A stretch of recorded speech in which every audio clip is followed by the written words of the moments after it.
raconte. Christophe Andelatte. Si vous aimez les tordus, alors vous allez être servi. Je vais vous raconter comment et pourquoi, en septembre 2014, une jeune femme qui s'appelait Laetitia Delécluse a été tuée, chez elle, à Ramonchamp dans les Vosges. Et vous verrez, le meurtrier est un sacré lascar, qui sans doute naïvement pensait avoir commis le crime parfait. Pour débriefer cette histoire, je ferai appel tout à l'heure à maître Laurent Benz, du barreau d'Épinal. J'ai écrit ce récit avec Thomas Audouard, la réalisation est de Céline Lebras. Europe 1, Christophe Andelatte.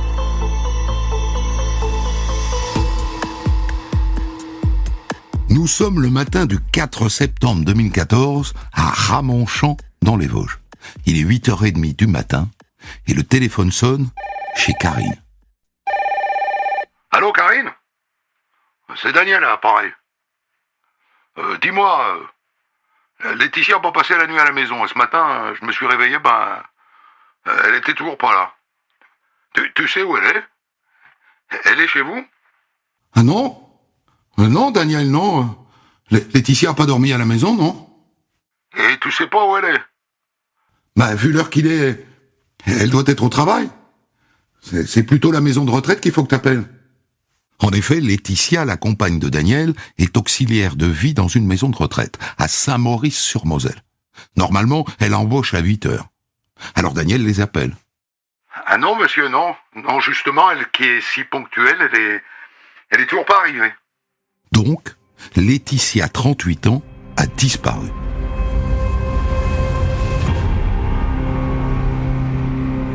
Et donc Daniel Rudenko, son compagnon depuis 17 ans, se met à prévenir tout le monde. Et d'abord la mère de Laetitia qui vit dans le Nord, et puis son frère Tony, et puis sa sœur Jennifer. Ah non, Jennifer, non. Non, elle est pas rentrée hier soir, et elle n'a pas embauché à la maison de retraite ce matin. Et les uns et les autres, naturellement, tentent de joindre Laetitia sur son portable. Répondeur. Messagerie Orange, bonjour. La personne que vous essayez de joindre n'est pas disponible. Veuillez laisser votre message après le bip. Tout est inquiétant dans cette disparition. Mais le plus inquiétant, le plus incroyable, c'est que Laetitia est partie sans ses deux filles. Elle est partie sans Elona et Oriane, 7 ans et 9 ans. Et pourtant, d'après ce que dit Daniel à tout le monde, et notamment aux frères et sœurs, elle est vraiment partie. Partie avec un autre homme. Moi, je me suis couché tôt, hein. Et puis, dans la nuit, j'ai été réveillé par un bruit. Il était quoi 3h du matin. Alors, j'ai regardé par la fenêtre, et je l'ai vu. Je l'ai vu qu'il montait dans un 4x4 qui était conduit par quelqu'un d'autre, quoi. Mais elle a emporté des affaires? Ouais. Et Elona m'a fait remarquer qu'il manquait des affaires à elle dans son placard, et puis des affaires de toilette, et puis son sac à main, des vêtements, tout ça, quoi.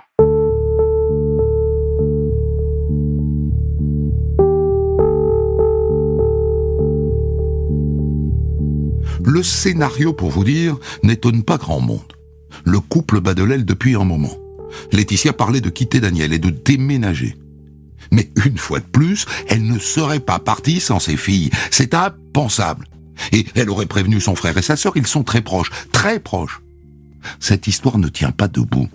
Ça n'est pas une fugue amoureuse. C'est plus grave que ça.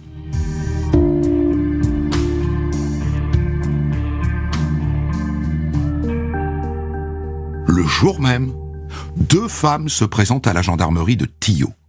Il s'agit de Karine, la meilleure amie de Laetitia, et de sa compagne. Et c'est Karine qui prend la parole. Voilà. On venait vous voir au sujet d'une amie qui a disparu depuis hier soir. Enfin, d'après son compagnon, Daniel Rudenko. Et elle s'appelle comment, cette amie? Laetitia. Laetitia Delécluse. Et donc? Donc on voulait vous donner un peu le contexte, quoi. Et d'abord vous dire que le couple, n'allait pas bien du tout, que Laetitia envisageait de quitter son compagnon et que, pour vous dire, depuis quelques semaines, ils faisaient chambre à part. Leur relation était conflictuelle, violente. Ce que je peux vous dire, c'est qu'elle le craignait, quoi. Et qu'elle allait mal, elle pleurait souvent. Elle avait beaucoup maigri aussi. Et lui, il espionnait tous ses faits et gestes, quoi. Elle était obligée de cacher ses papiers, de cacher son sac à main dans sa chambre. Daniel, si vous voulez, c'est une sorte de tyran domestique, on peut pas dire autrement. Par exemple, y a que lui qui a les clés de la boîte aux lettres. Elle les a pas. Et l'ordinateur, c'est pareil. Il y a que lui qui a le code. Vous dites qu'elle parlait de séparation. Elle avait posé des actes. Oui. Oui, elle était allée voir le juge des affaires familiales. Elle voulait savoir si elle pourrait conserver la garde de ses filles en quittant le domicile conjugal, quoi. Et ce que vous me dites, c'est que lui dit qu'elle a quitté le domicile conjugal. Justement. Et elle l'a fait sans ses enfants, et ça colle pas du tout, quoi. Mouais. Oh, je sais ce que vous pensez. Le compagnon, Daniel Rudenko, vous le trouvez louche d'entrée. Rassurez-vous, les gendarmes aussi. Alors ils vérifient la réalité de la disparition auprès de la famille de Laetitia. C'est confirmé. Et dans la foulée, ils alertent le procureur, qui ouvre une enquête pour disparition inquiétante. Et que font les gendarmes tout de suite? Eh bien, ils vont voir le mari. Enfin, le compagnon, Daniel.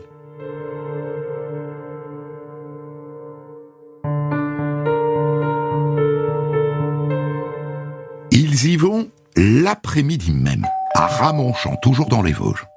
Une maison au volet bleu avec un joli jardin. Daniel Rudenko les reçoit sans problème et il leur fait visiter la maison. Donc, voilà son placard. Là, vous voyez qu'il manque ses affaires. C'est ce qu'elle a pris, quoi. Monsieur Rudenko, on voudrait vous entendre de manière plus formelle. Vous voulez bien nous suivre à la gendarmerie? Ouais, pas de problème.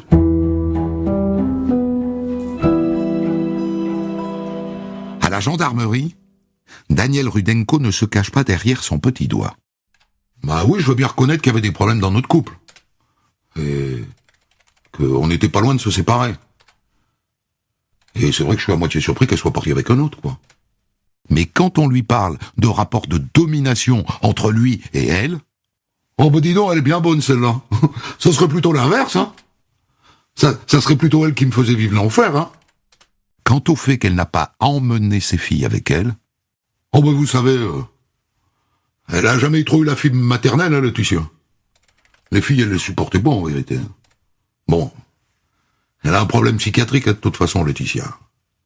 Et les filles, elle leur fait vivre l'enfer, hein.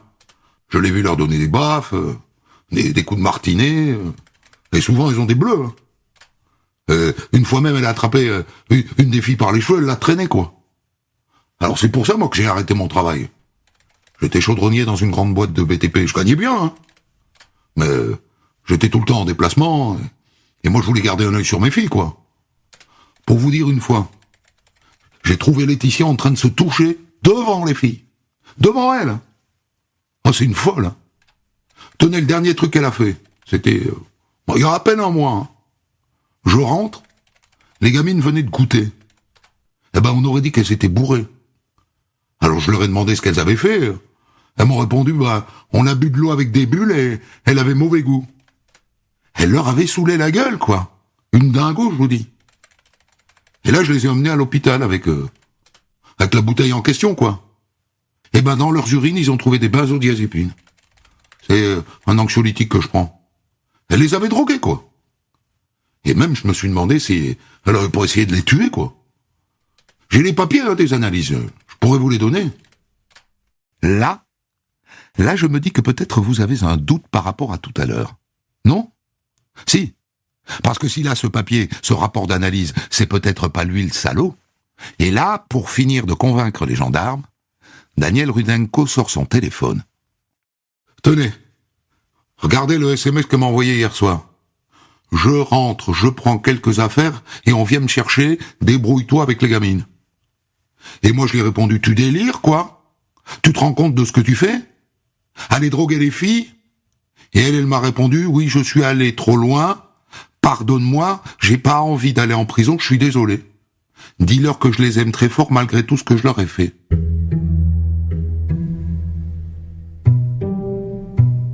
Le soir même, Daniel Rudenko donne aux gendarmes le rapport médical qui démontre qu'il y a eu empoisonnement. Et c'est bien écrit dessus, hein. Traces de benzodiazépine dans les urines. Et le médecin ajoute suspicion de maltraitance, signalement fait à la justice. On s'est peut-être emballé, vous et moi, hein. Dans cette histoire, c'est peut-être elle la méchante, et lui le gentil.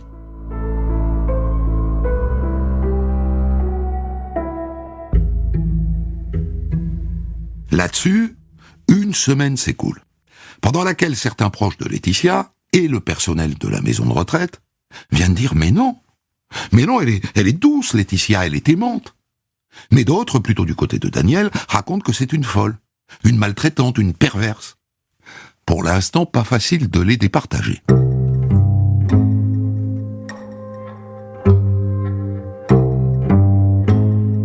Une semaine plus tard, ça traîne, la famille de Laetitia décide de diffuser des affichettes avec sa photo et un numéro de téléphone. Et dans la foulée, ils organisent une battue dans les environs de Ramonchamp. Elle mobilise plusieurs dizaines de personnes. Ils ratissent les bords des routes, les chemins, les bois, sans aucun résultat. Et Daniel Rudenko, évidemment, lui n'y participe pas. Normal. Pour lui, elle est partie avec un autre homme. Et d'ailleurs, le jour de la battue, il emmène ses filles au restaurant. Mais je dois vous dire que les gendarmes l'ont à l'œil. Pourquoi ? Eh bien parce qu'en interrogeant les uns et les autres, ils s'aperçoivent qu'il a donné au total 5 versions différentes de son histoire. Il n'a pas dit exactement la même chose aux gendarmes, aux voisins, à la famille et aux amis. Et pourquoi diable ? Avec la battue, la presse commence à s'intéresser à cette histoire, et notamment France 3 Grand Est, qui va voir le frère de Laetitia, Tony. Et Tony n'y va pas par 4 chemins. Eh bien, dès qu'on aura retrouvé Laetitia, on engagera des poursuites contre son compagnon, ça c'est sûr. Hein. Tony accuse son beau-frère. Et du coup, naturellement, les journalistes appellent Daniel Rudenko. Ah ben j'ai absolument rien à cacher, hein. La maison a été fouillée de fond en comble. Ça a rien donné. J'ai rien à cacher. Et comme Tony, le frère, trouve que les gendarmes sont mous du genou, il décide de mener sa propre enquête. Il se met en planque devant la maison et il surveille les faits et gestes de Daniel Rudenko 24 heures sur 24. Mais en vain. Il ne trouve rien pour étayer sa théorie. Rien.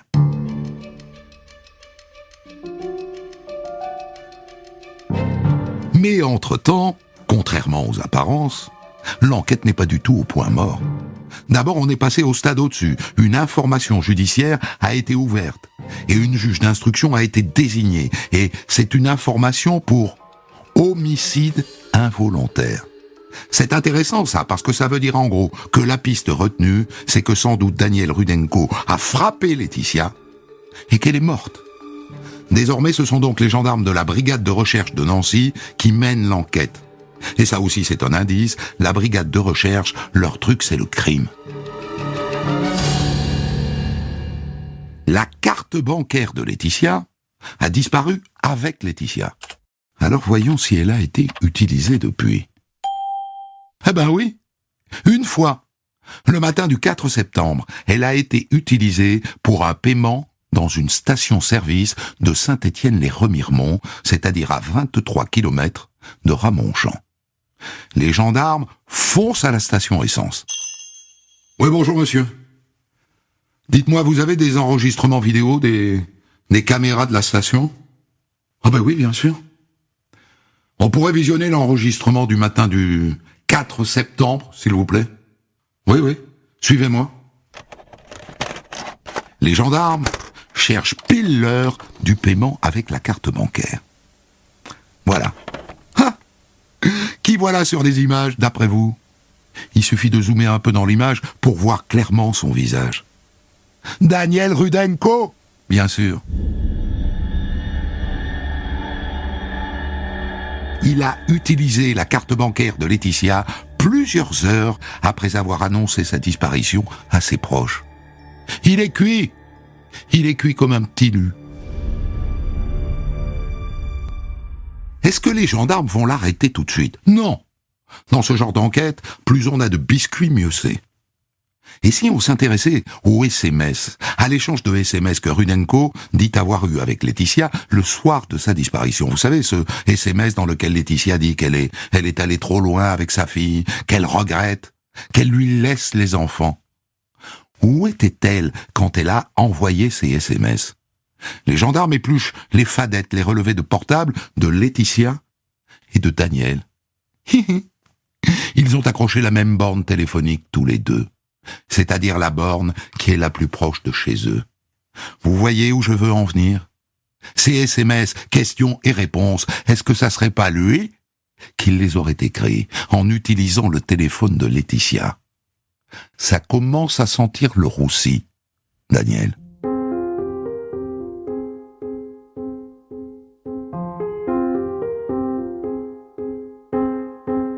Mais avant de placer Daniel Rudenko en garde à vue, la juge a une autre histoire à vérifier.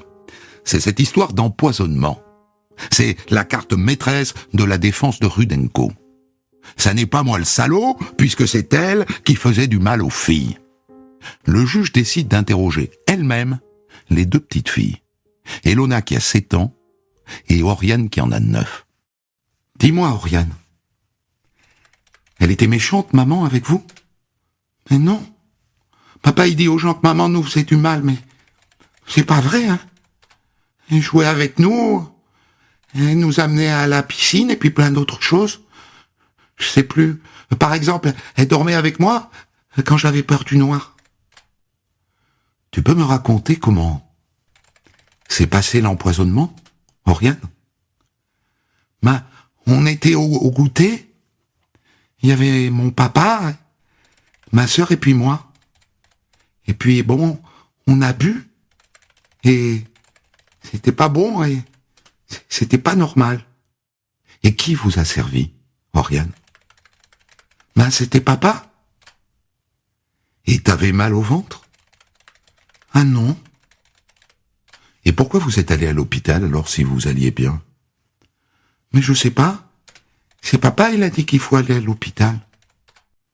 Donc la mère n'était pas là. Donc ça n'est pas elle qui les a empoisonnés. Donc c'est lui. Daniel Rudenko aurait été assez tordu pour monter toute cette histoire en prévision des soupçons qui allaient peser sur lui après la disparition de Laetitia. Sacré coco. Et au passage, ça peut signer la préméditation, ça. Mais le clou de cette histoire, c'est qu'on découvre qu'en fait, contrairement à ce que disait le compte-rendu médical, il n'y avait pas de benzodiazépine dans les urines des deux petites. Pas 1 milligramme. Le médecin qui a signé le rapport s'est trompé. Elles n'ont jamais été empoisonnées, en vérité. Jamais. Mais à qui profitait ce mensonge? Daniel Rudenko. Ça sent vraiment le roussi, Daniel. Ouais. Ça sent vraiment le roussi.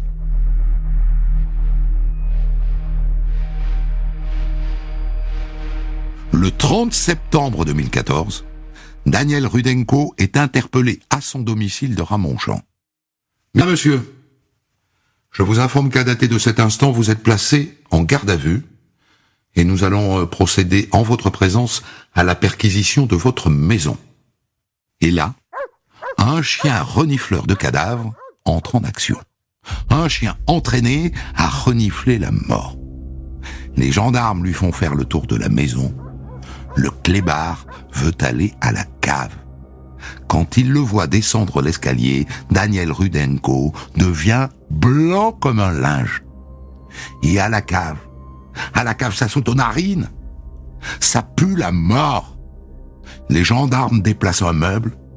Dessous, la terre a été fraîchement remuée. Ils creusent pas profond, 10 centimètres.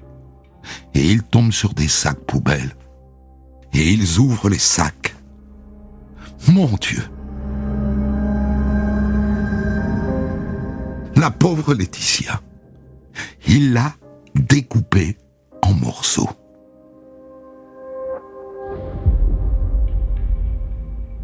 En garde à vue à la gendarmerie de Remiremont, Daniel Rudenko n'est pas très coopératif. Son avocate lui a conseillé de garder le silence. C'est son droit. N'empêche qu'à l'issue, il est mis en examen pour meurtre et il est écroué. Il est réinterrogé 2 semaines plus tard et là il consent à s'expliquer. Ben voilà quoi. Quand je suis rentré du travail ce soir-là, une dispute a éclaté avec Laetitia. C'était dans la buanderie. Et puis à un moment, je me suis baissé pour refaire mon lacet. Laetitia, elle a profité pour attraper un couteau de cuisine. Et quand je me suis relevé, elle a commencé à me menacer, quoi. Alors j'ai voulu la désarmer. Je sais pas ce qui s'est passé dans la confusion. Je lui ai planté un coup de couteau, mais je voulais pas la tuer. Hein. C'était un accident. Mouais. On a du mal à le croire. Certes, d'après le légiste, elle n'a reçu qu'un seul coup de couteau, mais en plein cœur. Il n'y a aucune autre trace de violence sur le corps, aucune trace de bagarre. Et surtout, d'après le légiste, elle n'est pas morte sur le coup. Elle a agonisé un minimum d'une demi-heure et un maximum de 2 heures ou de 3 heures. Si c'était un accident, un geste malencontreux, il avait le temps d'appeler le SAMU. Il ne l'a pas fait. Il l'a laissé mourir.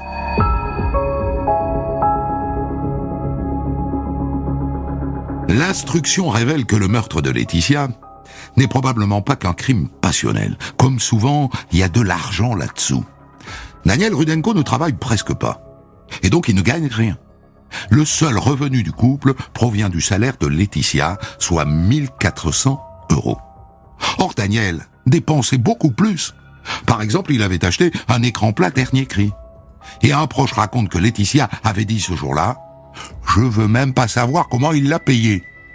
Et puis Daniel est un accro au jeu. Il va au casino parfois, mais surtout il joue en ligne. L'enquête révèle qu'en 8 mois, il a craqué 24 000 € au jeu. Et d'où les sortait-il ? Eh bien, des crédits à la consommation, pardi. Vous les connaissez, hein ? Le CTLM, Cofidis et les autres. Le gentil petit bonhomme vert n'est pas très regardant. Daniel Rudenko aurait souscrit les crédits au nom de Laetitia en imitant sa signature. Si elle meurt, il n'y a plus rien à rembourser. Il a aussi vidé les comptes épargne des 2 gamines. 6 000 € au total. In the pocket.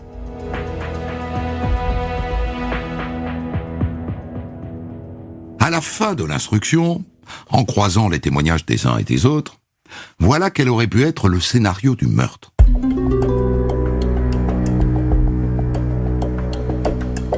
Les gendarmes ont découvert que Laetitia, qui avait peur de Daniel, utilisait sa voiture comme coffre-fort.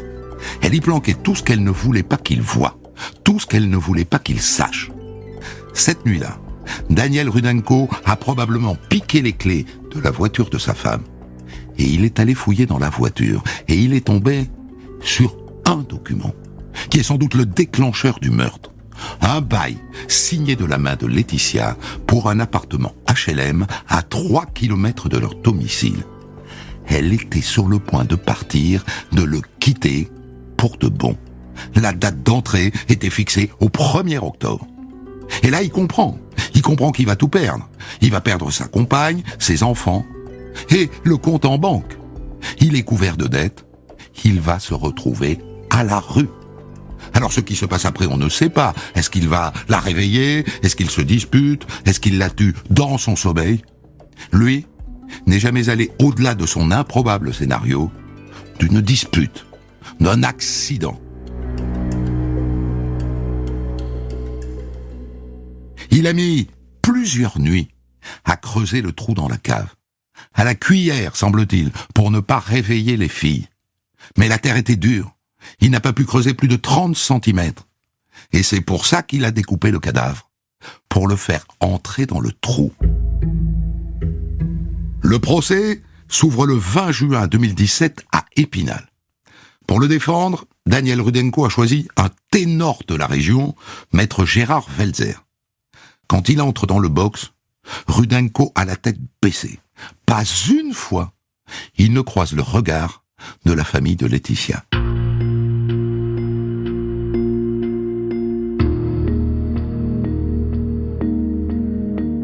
Ensuite, il verse quelques larmes.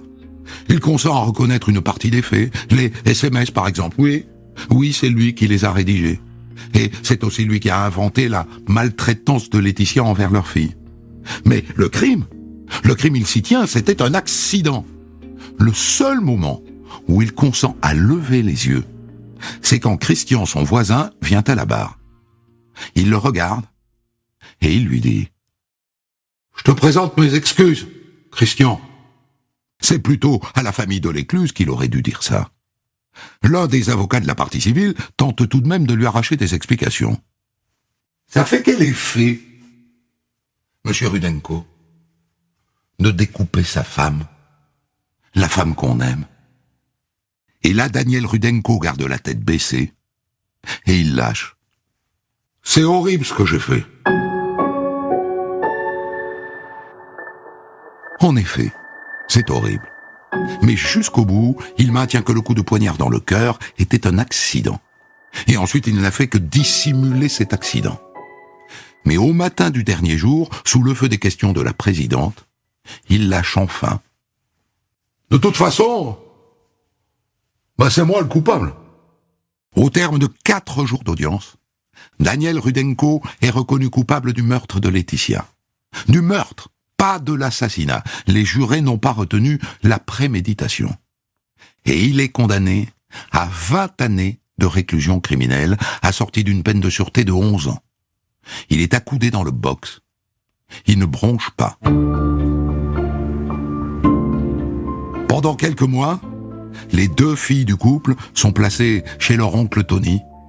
Et puis, finalement, elles échouent dans un village d'enfants. Pour elles, c'est perpétuité.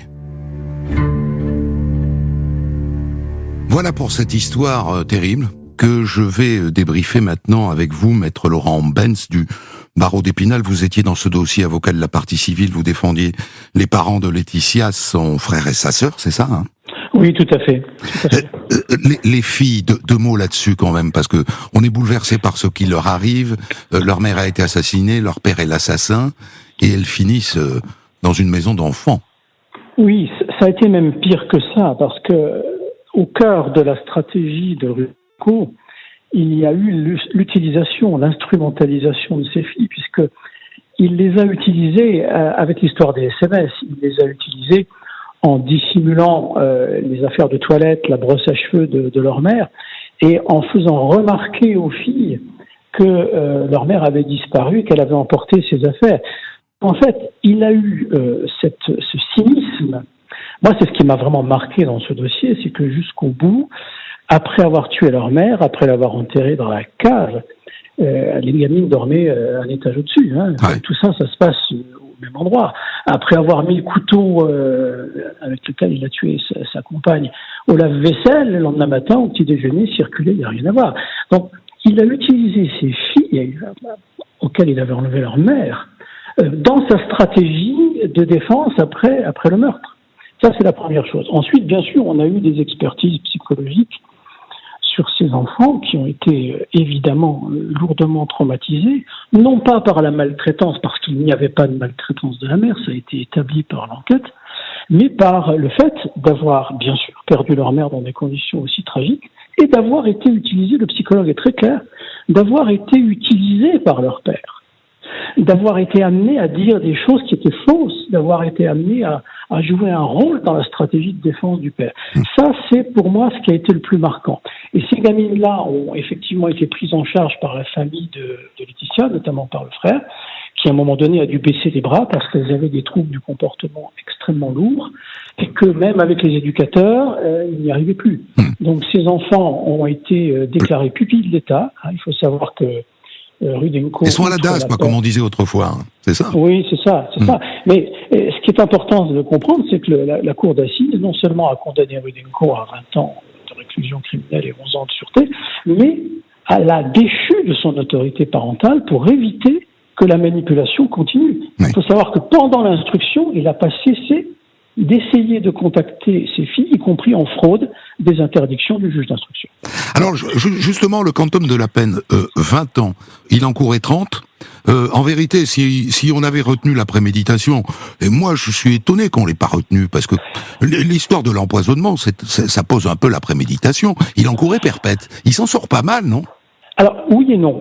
Non, parce que la préméditation, c'est-à-dire le fait d'avoir préparé la mort de Laetitia, n'était pas établi dans le dossier. Très objectivement, il ne l'était pas. Par contre, il y avait une préméditation de Rudenko. Sa préméditation, c'était de l'empêcher de partir. C'est-à-dire que on voit bien comment ça s'est passé, c'est comme dans un entonnoir. À la fin, il se retrouve en bas de l'entonnoir. Quand il comprend qu'elle va enfin partir, il va voir l'assistante sociale pour essayer de lui savonner la planche, en racontant des choses sur la maltraitance des enfants. Elle va au-delà. Ensuite, il monte cette scène de l'empoisonnement des filles, et devant le juge des enfants, il obtient que Laetitia ne parte pas tout de suite.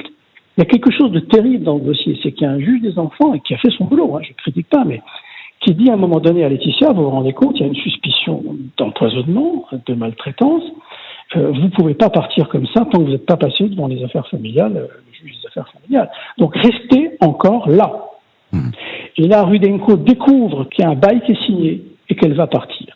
Donc en réalité, la préméditation, à mon avis, elle est dans le fait de tout faire pour l'empêcher de partir. Et à l'ultime moment, il y a cette dispute où il va la tuer. Mais c'est vrai que le dossier n'établissait pas la préméditation du meurtre. Ce qui est très clair, c'est qu'il organise après et qu'avant, il fait tout pour qu'elle ne parte pas. Pour qu'elle ne parte pas. Et d'ailleurs, il réussit.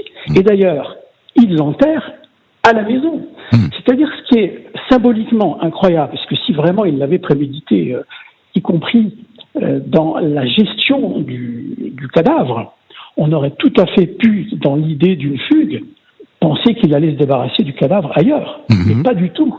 Il l'enterre là où sont ses filles, à 2 étages en dessous. Et il va même jusqu'à prendre des photos. Et ça, c'est quelque chose qu'il n'a jamais pu expliquer sérieusement. Après avoir dépecé sa femme, l'avoir enterrée sommairement dans cette cave, il va prendre des photos de cet endroit-là. C'est-à-dire qu'à mon sens, Rudenko avait décidé qu'elle ne partirait pas. Mais il n'avait pas forcément décidé de la tuer. Mais c'est venu, je dirais, dans une logique qui n'était pas forcément consciente au départ. Et c'est pour ça que le juge d'instruction n'a pas retenu la préméditation, parce que juridiquement, on aurait eu beaucoup de mal à la faire tenir. Dites-moi, à quoi est-ce qu'il ressemble, ce Daniel Rudenko ? Parce que moi, je le connais pas. Je l'imagine pas futé. Je l'imagine un peu étroit d'esprit, mais je me trompe peut-être. Je pense que oui. D'abord, c'est un homme impressionnant. C'est une baraque, comme on dit. C'est-à-dire que c'est un colosse. Il est très grand, très fort, très large. Je ne sais pas combien il pèse, mais il doit bien faire 1m90 pour une centaine de kilos. Donc il impressionne.